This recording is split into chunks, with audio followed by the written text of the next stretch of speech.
멀리서 보면 조정이었고 사이클로 보면 대상승이었다. 네, 여러분 반갑습니다. 비트캐쳐입니다. 지금 글로벌적으로 굉장히 아이러니하고 충격적인 사실이 밝혀지고 있는데, 마이크로소프트의 사이버 보안 플랫폼인 크라우드 스트라이크가 전 세계적으로 다운이 됐습니다. 얼마나 이 마이크로소프트 서버를 이용하고 있는 그런 기업들이나 서비스가 많은데 글로벌 IT 문제에 직면하면서 미국 여러 주에서 9.11 서비스까지 중단되고 국제항공사, 은행, 미디어 매체까지 모든 업무가 다운이 됐다. 이런 비슷한 현상 언제 있었습니까? 우리나라도 카카오 데이터 센터가 먹통이 되면서 전국적으로 굉장히 힘든 시기를 보냈는데, 이것이 바로 중앙화된 네트워크가 보여주는 극명한 단점. 이 중앙화된 네트워크 서버가 장애가 생기면 모든 것들이 다 셧다운이 되어버린다. 이것을 조롱이라도 하듯이 일론 머스크는 이런 식으로 우는 이모티콘 보이면서 다른 모든 것은 다운됐지만 X는 잘 작동한다 하면서 마이크로소프트의 이 블루스크린 사진을 올리면서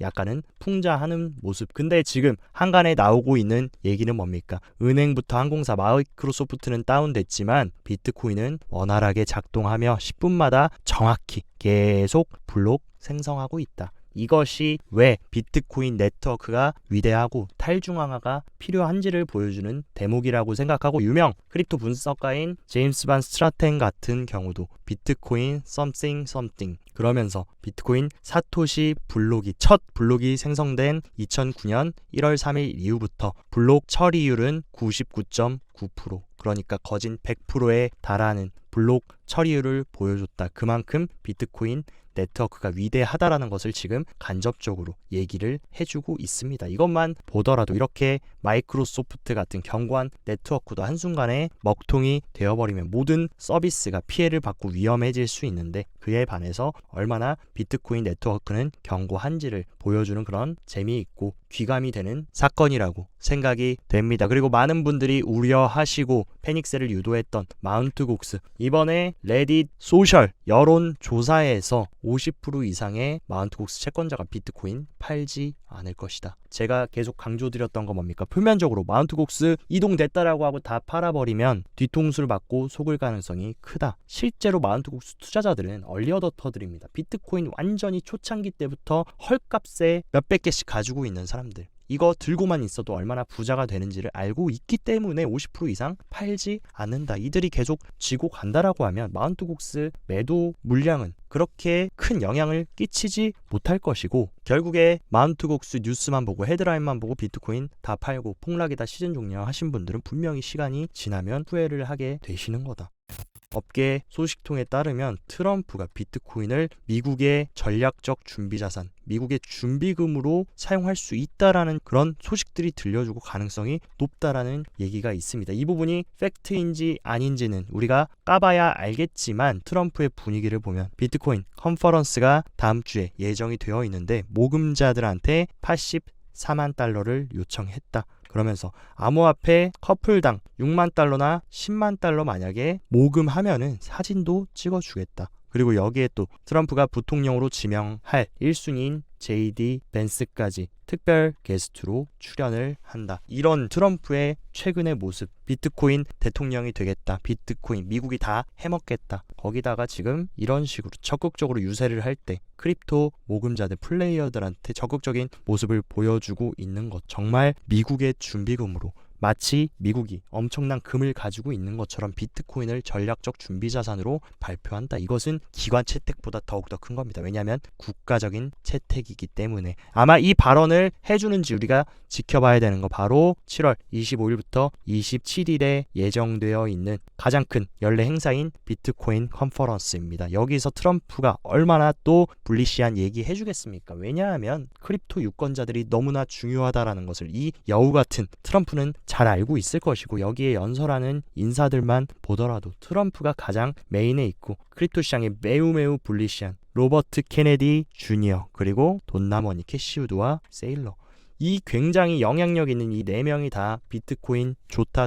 비트코인 컨퍼런스인데 비트코인 안 좋다라고 하겠습니까? 좋다고 하겠습니까? 당연히 좋다라고 얘기할 거고, 분명히 투자 심리를 자극할 수 있는 이슈, 그리고 또 하나 공교롭게도 이 비트코인 컨퍼런스가 언제 시작되느냐, 7월 25일부터 27일 날 시작되는데 이때 어떤 거 있습니까? 역사적인 두 번째 크립토 ETF인 이더리움 현물 ETF가 7월 23일에 출시가 된다. 이 이더리움 호재와 함께 이런 핵심 인사들이 모두 크립토 시장을 불리시하게 얘기해주고 희망찬 기대감을 불러일으킬 수 있는 얘기를 해준다라고 하면 충분히 분위기를 완전히 쇄신할 수 있는 트리거가 될 수 있다. 근데 또 혹자들은 이런 얘기합니다. 블로그의 고위 임원은 트럼프는 과거에 비트코인 금지하려고 했고 분명히 지금 정치적인 표심을 얻기 위해서 쇼를 하는 거고 승리 후에는 약속 어길 거다. 비트코인 친화적인 움직임 안 가져갈 거다. 물론 그것은 트럼프 본인만 압니다. 본인이 어떻게 할지는. 근데 제가 봤을 때는 트럼프가 비트코인의 진심일 가능성이 크다라고 저는 추측을 하고 있고 만약에 승리 후에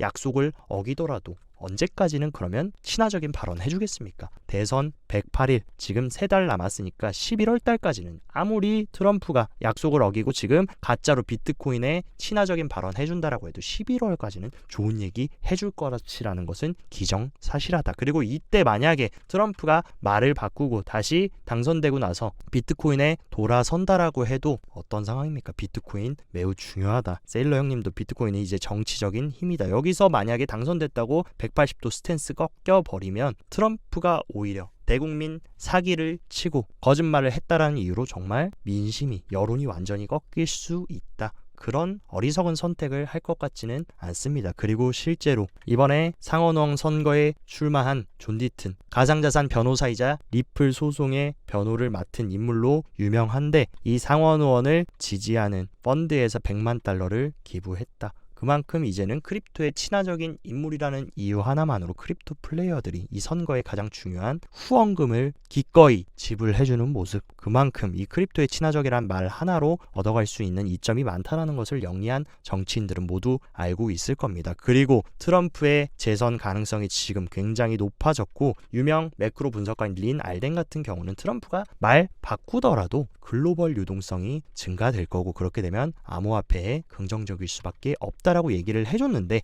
여러 번 말씀드렸다시피 트럼프 대통령 같은 경우는 법인세를 인하하고 세금 감면을 해준다라는 게 주요 공약입니다. 그렇게 되면 더욱더 사람들이 소비 많이 하고 기업들도 더욱더 세금 감면해주면 더욱더 사업 확장시키기 위해서 돈을 많이 쓸 것이고 그러면 분명 장점이 있으면 단점도 있다. 인플레이션이 올라갑니다. 근데 인플레이션 올라간다라는 거는 화폐 가치가 통화가 절하가 된다라는 것이고 화폐 가치가 하락할 때 그것을 해칭하기 위해서 나온 게 뭐였습니까? 그게 바로 비트코인의 본질이다. 그러면 당연히 트럼프가 비트코인에 친화적이지 않아도 이런 트럼프의 감세 정책과 재정 적자를 더 늘리는 그러니까 미국의 또 부채 찍어내서 돈 푸는 정책이 되면 인플레 올라가면 오히려 암호화폐에 긍정적일 수밖에 없다라는 굉장히 중요한 얘기를 해줬다. 우리는 이 부분을 인지를 해야 됩니다. 그리고 바이든 같은 경우는 최후의 본인 든든한 지원군이었던 미국의 서열 3위 펠로시까지 바이든 지금 대선 출마 포기하기로 결정하고 있다. 펠로시가 바이든 무리입니다 하면서 대선 포기하라고 설득을 하고 있고 또 하나의 든든한 지원군 오바마조차도 지금 등을 돌렸습니다. 그래서 이번 주 주말 후보 사퇴할 수도 있다. 만약에 바이든이 사퇴한다라는 기사가 주말에 깜짝 충격 소식으로 전해지면 오히려 트럼프에 대한 지지율이 더 올라가면서 트럼프랑 연동돼서 움직이는 거 뭡니까? 가장 극적으로 움직이는 비트코인도 수혜를 받는 흐름을 가져갈 수 있다라는 거.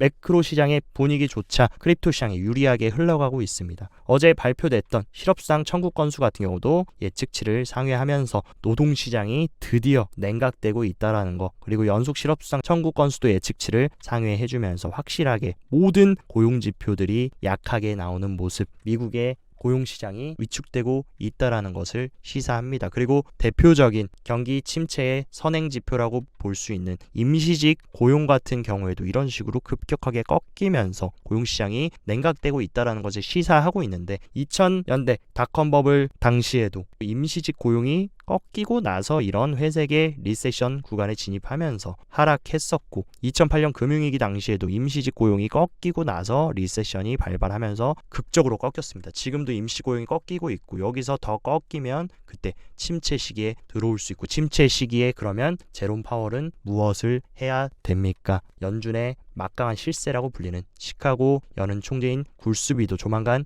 금리 인하에 나서야 할 것이다. 왜냐하면 침체가 오고 나서 금리를 내려버리면 너무 위험하고, 연준의 목적은 인플레를 잡는 것도 있지만 고용시장을 잘 컨트롤해야 되는 막중한 임무도 있습니다. 그러면서 굴스비도 똑같은 얘기, 노동시장이 더 급격하게 악화되는 것을 피하기 위해서 지금 파월이 나서서 조만간 금리 인하 해야 된다. 9월 달에 금리 인하는 지금 어쩔 수 없이 더욱더 급격하게 고용시장이 무너져 버리면 오히려 물가 잡겠다고 지금 글로벌 경제 침체에 빠뜨리면 안 되기 때문에 금리 인하를 조속하게 나설 가능성이 굉장히 커지는 상황으로 볼 수가 있다. 또한 제가 크립토 시장의 가장 중요한 키워드는 바로 스테이블 코인이라고 말씀드렸는데, 지금 애니모카 브랜드와 스탠다드 차타드 은행까지 홍콩이 발행할 스테이블 코인 샌드박스에 참여하려고 한다. 지금 보이지 않는 수면 아래에서는 중국발 스테이블 코인 테더와 미국발 스테이블 코인인 USDC가 적극적으로 패권 경쟁을 하고 있습니다. 여기서 홍콩도 스테이블 코인 샌드박스를 시작하겠다라는 거, 본격적인 미국과의 크립토 시장의 돈이라고 볼 수 있는 스테이블 코인 전쟁에 뛰어들었다라는 거. 근데 저는 개인적으로 물론 현재로서는 중국발 스테이블 코인인 테더가 압도적인 위치를 차지하고 있지만, 최근 경쟁이 치열해지면서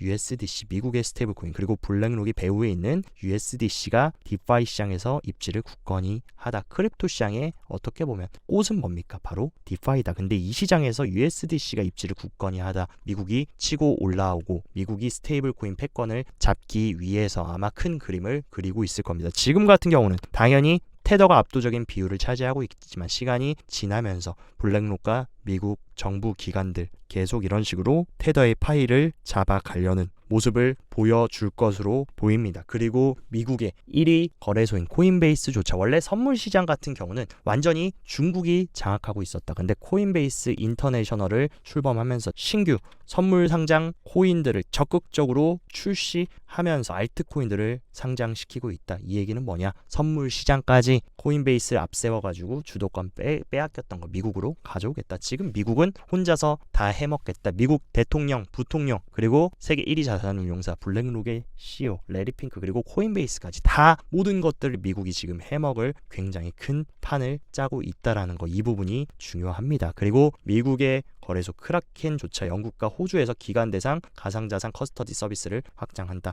미국발 거래소가 전 세계적인 크립토 거래소 패권까지 가져오려고 적극적으로 비즈니스를 하고 있는 거, 이 부분을 우리는 주목해야 되고, 미국이 추진하는 크립토 내러티브에 집중한다면 어떻게 보면 이번 사이클 해답이 나오지 않을까라는 생각을 합니다. 그리고 모두가 기다리는 이더리움 현물 ETF가 지금 블룸버그 터미널에 정식으로 추가가 됐다. 이제 거래는 다음 주에 본격적으로 시작이 될 거다라고 이런 식으로 블룸버그 터미널에 공식적으로 공지가 되어 있는 모습입니다. 그리고 이미 CME 기관들의 선물 거래소인 CME에서는 비트코인과 이더리움 선물 시장에서 비중을 확대하고 기관들이 적극적으로 들고 있다. 어쨌든 간에 기관들은 이더리움 현물 ETF가 출시되면 시장에 분명히 분위기를 전환해주고 불리시하게 갈 것이라는 것을 지금 예측하고 시장에 오히려 더욱더 적극적으로 참여하고 있다는 사실. 그리고 1위 거래소인 바이낸스의 CEO 리차드 탱 또한 이더리움 현물 ETF가 극적으로 전개될 가능성은 낮을 수 있지만, 이더리움 현물 ETF가 출시한다라고 해서 신고점 갱신하고 바로 폭등이 나온다, 이것은 아니지만 안정적으로 기관들이 자금이 유입될 수 있는 그런 통로가 생기는 것이기 때문에 긍정적으로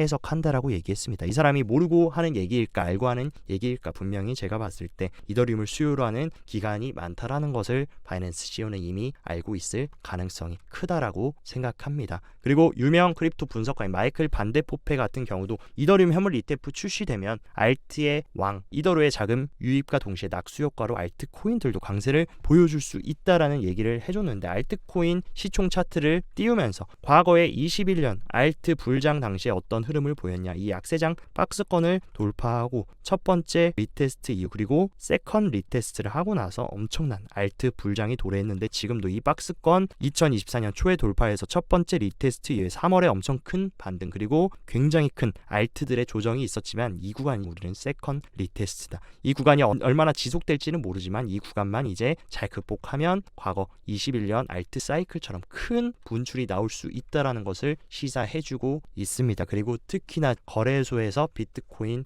보유량이 급격하게 빠져나갔다. 특히나 가격이 하락했을 때 비트코인 거래소의 보유량이 빠져나갔다라는 거. 누군가는 거래소에서 비트코인을 사서 대량으로 개인 지갑으로 이동시키면서 유출하면서 축적을 했다라는 거. 고래 혹은 기관들의 축적으로 우리가 해석을 할 수 있고, 비트코인 가격은 아직 계속 지지부진한 모습을 보여주고 있지만 가장 중요한 비트코인 현물 ETF의 지금 비트코인 보유량은 계속 올타임 하이 신고점을 갱신하고 있다. 이것은 뒤집어서 얘기하면 뭡니까? 거래소에서 보유량은 빠지고 있고 ETF로는 계속 자금이 유입되고 비트코인이 쌓여만 간다. 개인과 기관들의 손바뀜이 진행되고 있다는 거. 개인들은 팔고 판 거를 헐값에 기관들은 입을 벌리고 받아서 ETF를 사고 있다라는 것으로 우리가 해석할 수 있습니다. 그리고 특히나 이 스마트머니들이 과거에 이런 폭락 때 바이더딥을 하면서 굉장히 많은 양을 축적했는데 지금도 마찬가지로 이런 식으로 비트코인이 일시적으로 상승장 진행 중에 큰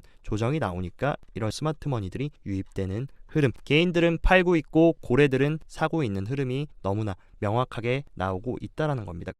분기별 평균 구매 가격에서 현재 비트코인 가격이 얼마나 벗어났는지를 지표로 표현하는 온체인 데이터를 체크해보면 과거 완전히 비트코인 시장이 잿더미가 되고 루나 사태, FTX 사태가 터지면서 15K를 갔을 때 그때의 수치와 지금의 평균 가격 이탈 수치가 비슷하다. 근데 이때는 공포의 시기이기도 했지만 이때 비트코인을 샀더라면 엄청난 상승을 먹을 수 있는 기회이기도 했다. 지금도 마찬가지로 공포의 시장이긴 하지만 지나고 보면 기회일 수 있다라는 것을 온체인 데이터가 시사하고 있습니다. 그리고 시장이 상승하려면 제일 중요한 거 크립토 시장의 유동성, 돈이 들어와야 되는데 지금 비트코인 시장에 테더 1위 스테이블 코인의 시총 같은 경우는 이 파란 선을 지금 돌파하려는 모습. 보통 이 파란 선을 돌파하고 나서 스테이블 코인이 엄청나게 공급되고 시총이 상승하면서 비트코인도 급격한 상승을 했고 2023년 작년 3분기에도 이런 흐름이었습니다. 이 파란색 구간을 돌파해준 이후에 스테이블 코인 시총이 상승하면서 비트코인 가격도 신고점을 갱신했다. 지금이 뭡니까? 빨간색 구간을 지나서 다시 이 급격한 상승이 나오기 전 직전 단이었던 이 파란색을 지금 터치를 해주면서 다시금 유동성이 공급이 되고 있다. 분명히 이 구간에서 지지부진하게 시간을 끌어줄 수도 있고 한 번 더 개미를 흔들어 줄 수는 있지만 결과론적으로 이런 비슷한 음수에서 양수로 전환되는 패턴을 보였을 때는 언제나 좋은 새로운 파동이 시작되기 전 바이더딥 구간이었다라는 것을 지금 모든 온체인 데이터가 우리한테 시사를 하고 있습니다. 그렇기 때문에 여러분들께서도 지금 너무나 지루하고 힘들고 뭔가 오를 듯 떨어질 듯 불안한 시장일 수는 있지만 언제나 말씀드리는 거, 가까이서 보면 폭락 같고 끝난 것 같지만 멀리서 보면 조정이었고 사이클로 보면 대상승이었다라는 거 항상 명심하셨으면 좋겠습니다. 오늘 영상도 시청 진심으로 감사드리고 영상 도움되셨다 하시면 좋아요, 구독 눌러주시고 더 자세한 투자 전략 궁금하시다 하시면 영상 하단 고정 댓글에 제가 운영하는 텔레그램 정보방 활짝 누구나 열람 가능하시니까 정보 잘 체크하시면서 성공적인 투자 계속 이행해 나가시길 바랍니다. 오늘도 시청 진심으로 감사드리고 즐거운 주말 되시기 바랍니다. 여기까지 비트캐쳐였습니다.